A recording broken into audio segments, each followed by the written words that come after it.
exercise. People were asking about exercise. One woman in particular gets muscle spasms when she exercises. Any thoughts? You're taking calcium, magnesium, potassium, making sure you're going to have more muscle spasms if you're acidic. So test first morning urine pH. If a person has chronic systemic inflammation and their body's more acid than it should, a good kind of broad spectrum thing to look at is a lot of these people have a little bit low phosphorus. They might have their first morning urine pH will be low. Their vitamin D might be low, and their active vitamin D, their what's called 125 dihydroxy vitamin D, might be elevated. So most don't. When they get their vitamin D tested, they only do the 25 hydroxy, and they just look at that. But sometimes it's good to look at the 125 dihydroxy vitamin D because that's the active form, and sometimes that will be elevated. And that's elevated when a person has either their whole body is acidic, or they have a bacterial infection or too much of an abnormal bacterial overgrowth in their gut, because bacterial overgrowth in the gut can cause the 125. It actually stimulates the production of what's called 1-hydroxylated, a cytochrome P450 enzyme, and that stimulates the conversion of 25-hydroxy vitamin D to 125 dihydroxy vitamin D. So that's an indicator of gut health. It can be. Hypothyroidism low thyroid function can also be an indicator of your overall body alkalinity. And so I know I got a little bit off the track there. But. So the acid alkaline balance, that approach, you are a believer in that? I know there's huge controversy, and if we took 100 people walking down the street and so let's say that 50% of women are going to get osteoporosis. So let's say there's 100 women, 60 years old, walking down the street. So we know 40 or 50 of them are going to have osteoporosis, and 40 or 50 don't.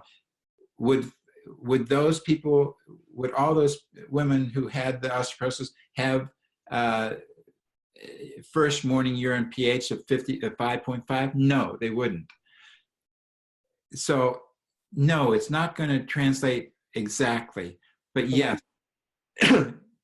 it's once again, you don't throw the baby out with the bathwater. Just because bone densities aren't perfect doesn't mean we don't use them. Just because alkaline acid, looking at a person that way, isn't completely accurate doesn't mean we throw it out. But if a person is always 5.5 or in the first morning urine pH, they're having trouble in balancing that urine. And if they're having trouble doing that, it means that they don't have a good buffering system in their body. And people think that, if I'm just a little bit more acidy, all that does is stimulate osteoclastic activity. That's not true. It does much more. I had mentioned earlier, it stimulates those P2 receptors. It stimulates the ATP, ADP, the nucleotides, and that all stimulates the osteoclast to have more activity. So having a low body pH, and it's not like you have a low body pH meaning it gets to 7.1. If you have a 7.3 or 7.4, I'm talking if you have a 7.3, it goes to 7.2.999. It's just a teeny bit different. Something you really can't even measure, but that is not good for your system. Your system is genetically and epigenetically designed to do a certain thing. We change it a little bit, it's going to feel it. I didn't even get into epigenetics, but that's so much to talk about. Oh my gosh. Okay. So we are way over time, and I know that some people have questions, but I do want to make sure that your information is given out. So your website is www.mccormickdc.com. The telephone number is 413-253-9777. And you do have consultations that you will take people through their osteoporosis experience and support them in their journey. Yeah. And you gave that email, that website. I'm not even sure that's actually accurate, because I always think of my Osteonaturals, the www.osteonaturals.com. That's my main website. Okay. This website, and I guess you're right, it's McCormickDC.com, but I don't even think of that very often. But okay, so osteonaturals.com, and that's where you have your line of supplements that you have devised, and they're pretty interesting as far as all the nuances and the components in them. It looks like they've been very well studied and thought through. And that's because people don't think of alpha lipoic acid and N-acetylcysteine, berberine as being important for bones, but they really are. They help balance the bone remodeling system. Do you want to stay on a little bit longer, or do you have to go? You can stay on a little longer? Yeah. Let me just say a couple of things. I'm going to be taking calls if anybody has any questions for the next 48 hours until Wednesday, Valentine. 48 more hours? You have to stay here for 48. It's a telethon. And you could email me at irma@foodforhealthybones.com, or you could visit my website at foodforhealthybones.com, and I have 60 blog posts there that you could take a look at, all on food for healthy bones. It was just such a treat to have everybody here. So I'm going to say thank you, and those that need to leave, by all means. But Denise, I think we can go into the Q&A and see what we can do here. We have 15 questions in there, and I don't know which one to pick, but somebody said, ask about biodensity machines. Rhonda. Biodensity? Biodensity. Are you familiar with that? I used to actually have one, but it didn't seem like it worked very well, so I don't know anything about it, so no. Okay. Somebody asked the top 5 things they can do. Whoa. Top 5 things would be to make sure that you don't have any digestive issues. Digestive health is the #1 most important thing.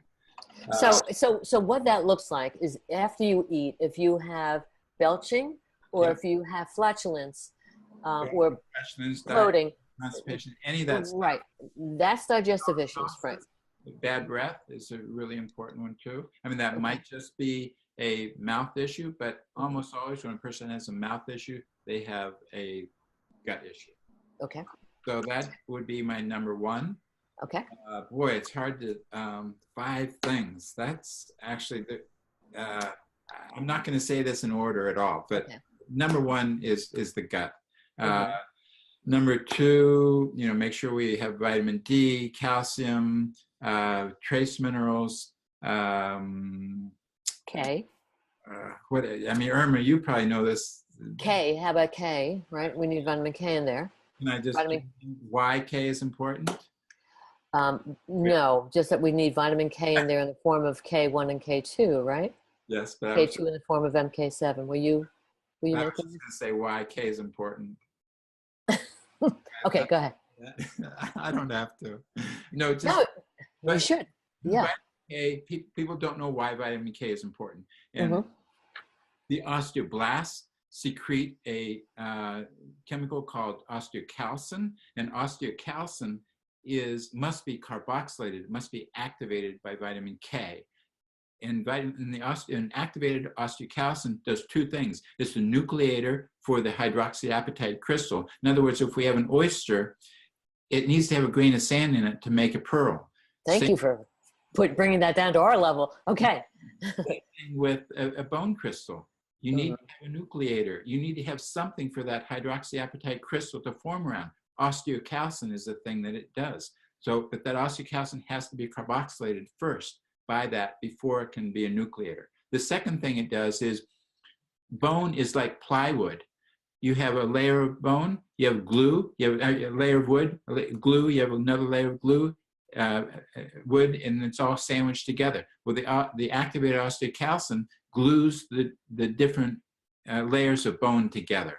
So vitamin K is really important to do that. And the whole thing about 45 milligrams of vitamin K, I think, is totally wacko. I don't know who picked 45, the Japanese study from 10 years ago. I don't know who picked up 45 milligrams to study, but they decided that that was important, and you don't need that. Maybe 500 micrograms of vitamin K to MK4, that's what you need. The MK4 is the much better, and you shouldn't take more than 90 micrograms of the K2, MK7. I know. Wait, 90 micrograms of MK7. Yes, no more than 90 micrograms, because you can get heart palpitations from it. So me, it's better to have like 50 micrograms of K2, MK7 and 500 micrograms of K2, MK4. Oh. Something like that. 500, 700. Okay. So just to be clarified, so vitamin K comes in two different varieties: vitamin K, vitamin K1, vitamin K2. We're talking about vitamin K2. Vitamin K2 has MK4 and MK7, and you're saying 500 micrograms, not milligrams, micrograms of MK4, and 90 micrograms of MK7. No more than 90. No more than 90. 50 is okay. Okay. So that's number 3.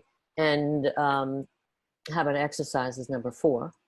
That's a great one. Yeah, because remember the tree with its leaves talking to the branches. You need to have good muscle strength.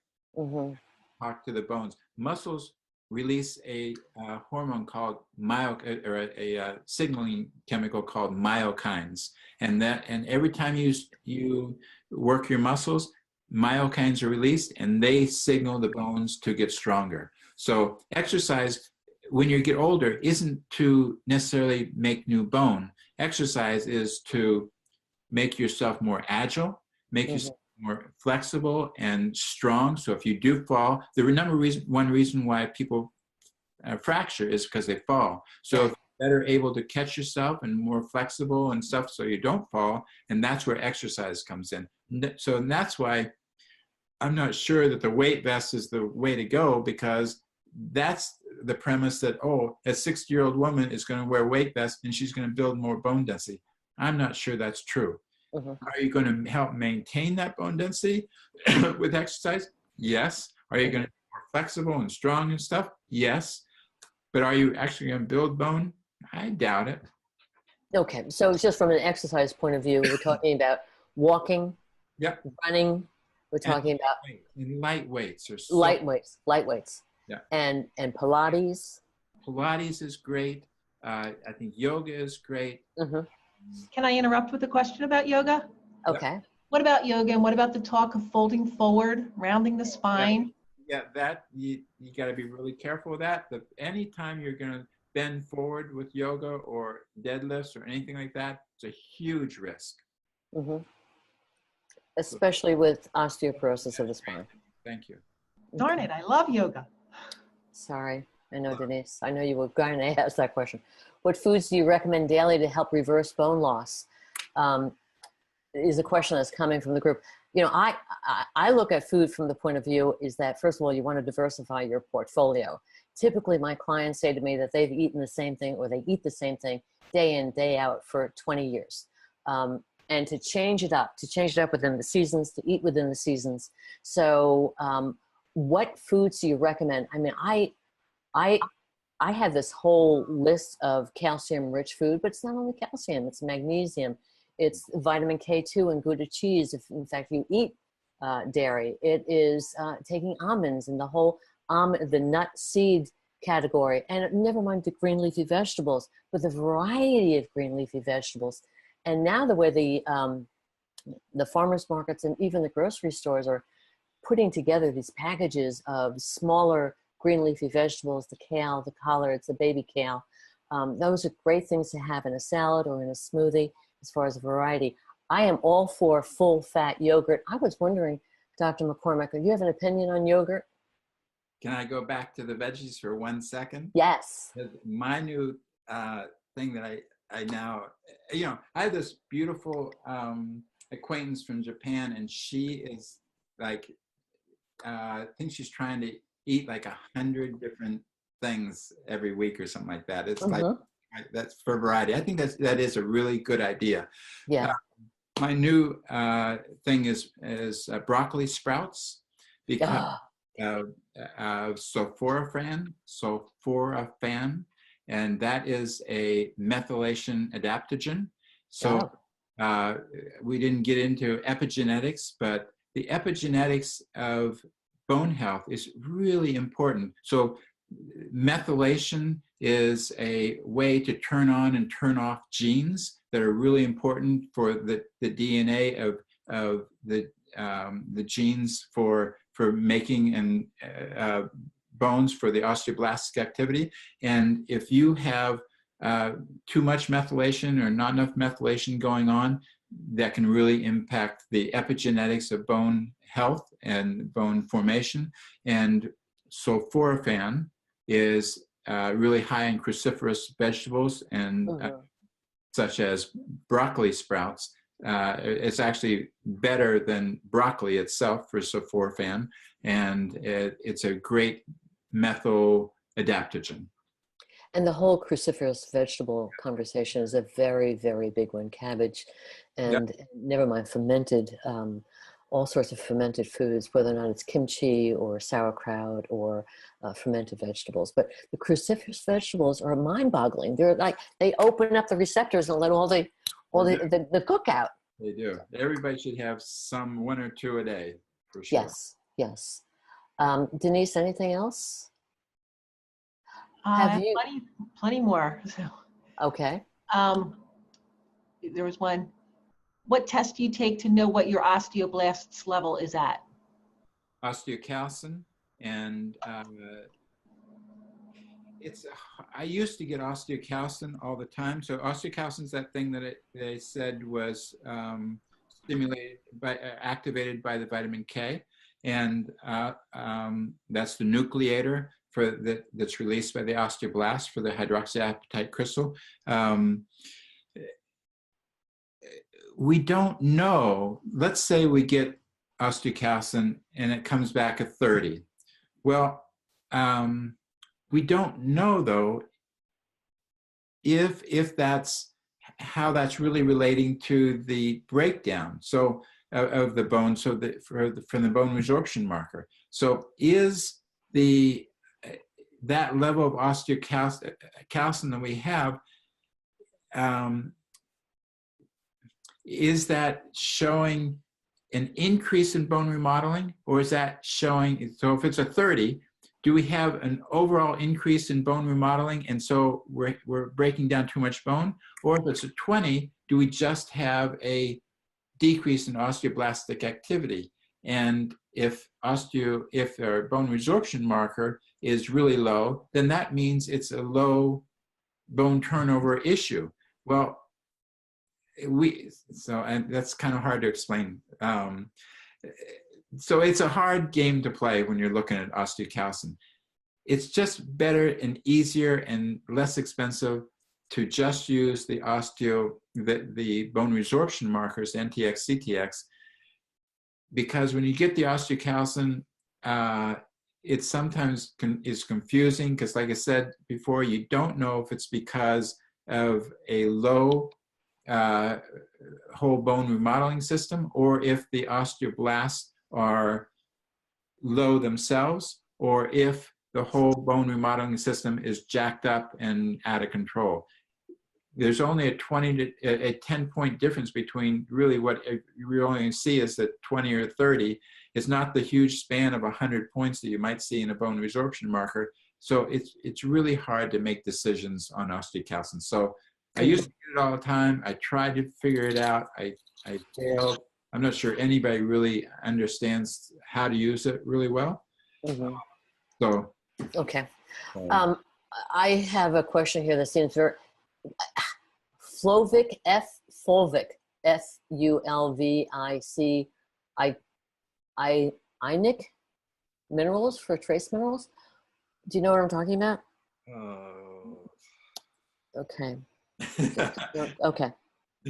I've read about that. It seems like it's very. Sorry. Okay. You don't have an opinion on that. Swimming as far as bones are concerned. I'm a chiropractor, and so I tell people to swim every single day because swimming really helps people's lower back. Is it really helping your bones? Probably not. Mm-hmm. Okay. And getting massage with osteoporosis. What about getting massages with osteoporosis?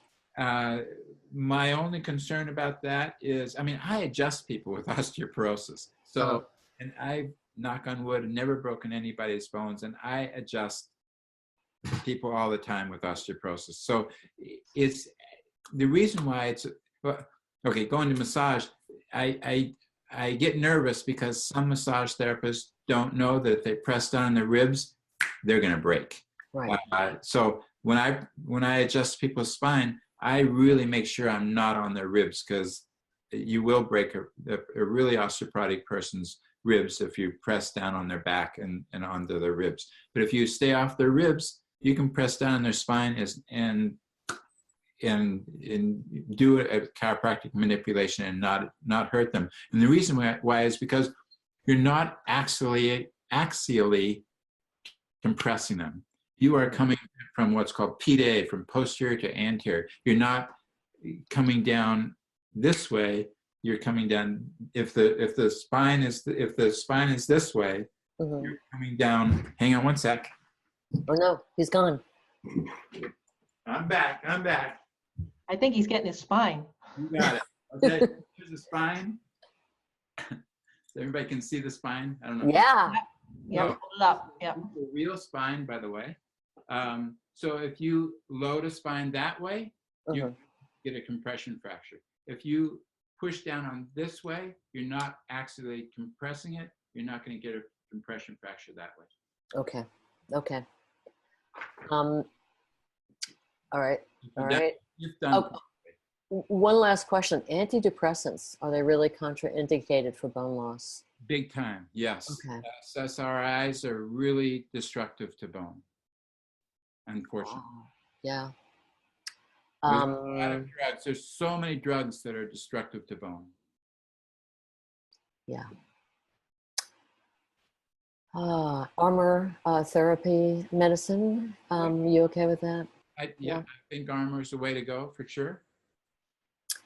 And then somebody is asking if we would publish a summary of all of your recommendations after the webinar. Okay.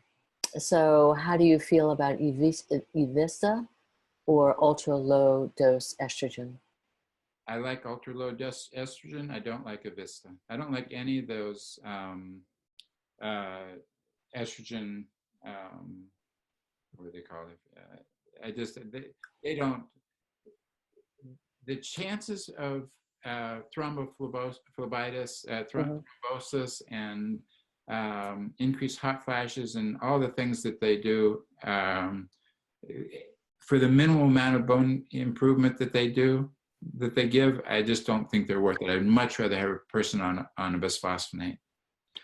Wow.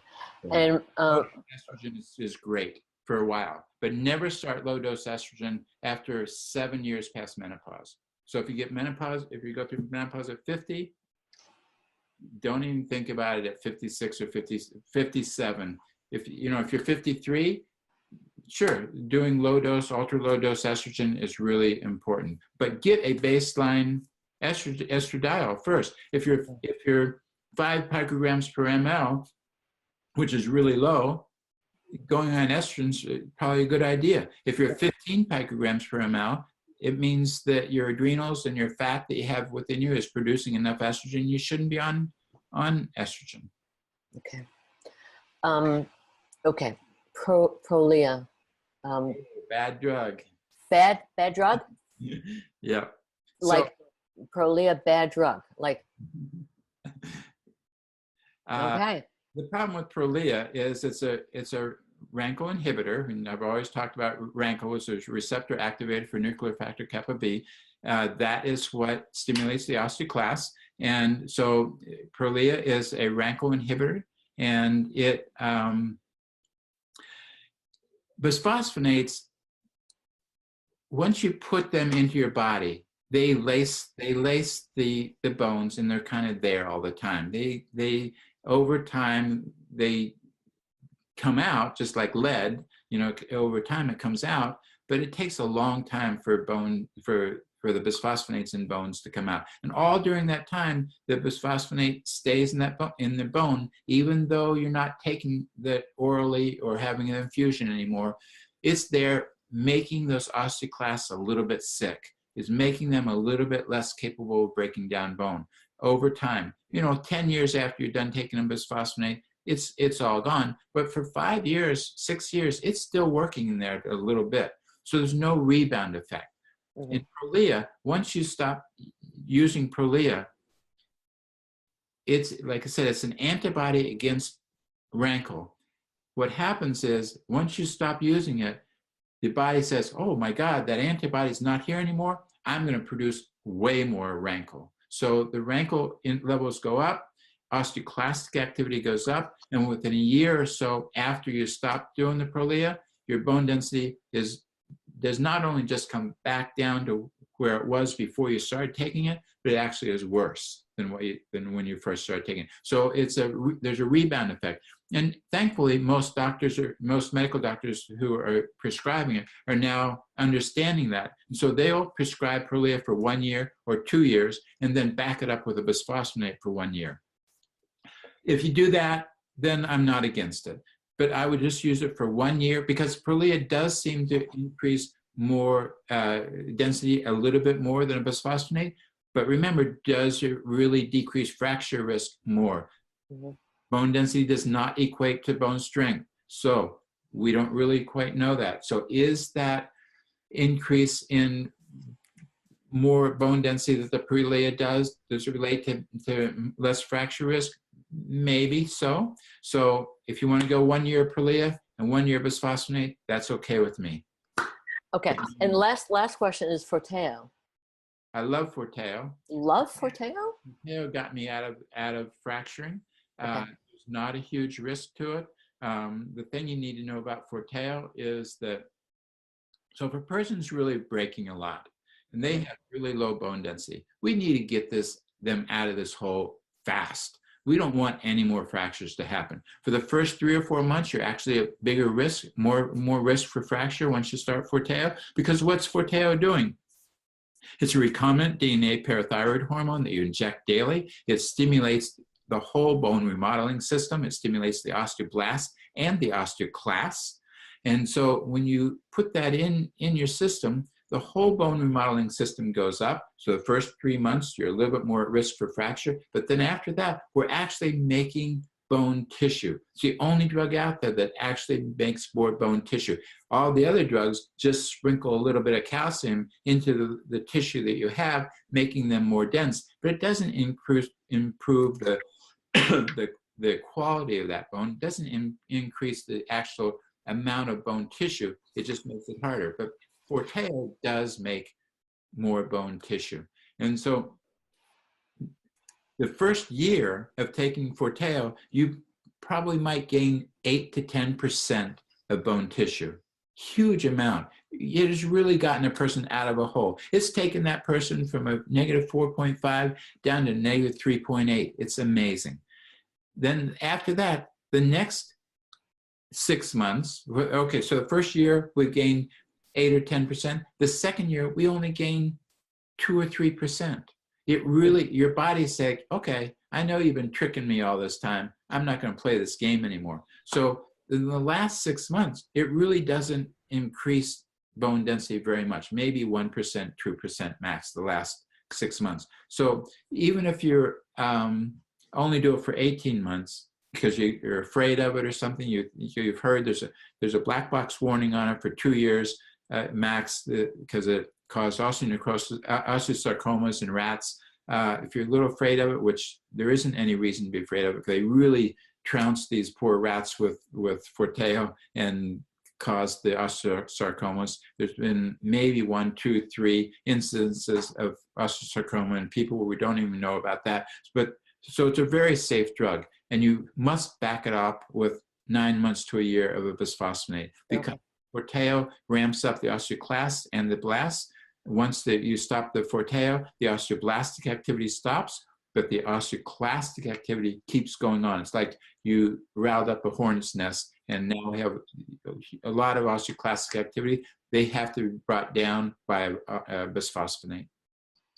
Okay. All right.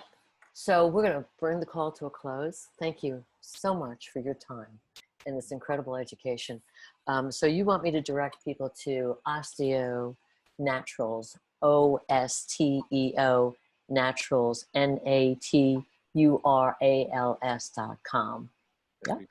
And the office telephone number again is 413-253-9777. So Dr. McCormick, it's been a real pleasure spending time with you, and I see how much you love bones. And my Skelly here, who's been listening the whole time, is really happy to get to know you. All right, so thank you everybody for being on the call, and this is goodbye for now. Thank you. You're welcome. Bye-bye.